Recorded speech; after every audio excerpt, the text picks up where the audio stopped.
தனிமனித போக்குவரத்து தொடங்கி சர்வதேச வர்த்தகம் வரைக்கும் தவிர்க்க முடியாத அங்கம் வகிப்பது பெட்ரோல்.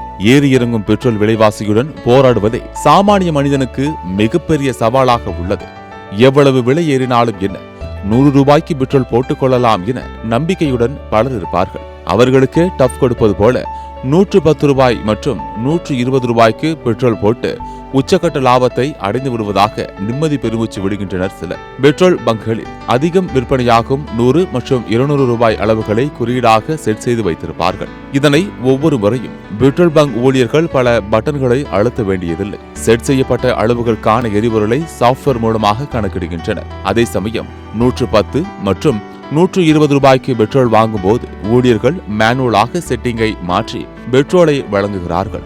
இந்த முறையினால் அதிக பெட்ரோல் கிடைக்கும் என நம்பி பல மக்களும் இந்த முறையை பின்பற்றி வருகின்றனர். அண்மை காலங்களில் இந்த ட்ரெண்ட் அதிகரித்து வரும் நிலையில் இது சரியான முறையா என்பது குறித்து ரயில்வே முன்னாள் தலைமை பொறியாளர் அனிமேஷ்குமார் சின்ஹா சமூக வலைதள பக்கத்தில் பதிவிட்டுள்ளார். 100 ரூபாயோ 110 ரூபாயோ கட்டணம் செலுத்தி வாங்குவதால் அதிக பெட்ரோல் கிடைக்கும் என உத்தரவாதம் இல்லாத நிலையில் லிட்டர் கணக்கில் வாங்குவதே சிறப்பாக அமையும் என அவர் கருத்து தெரிவித்துள்ளார்.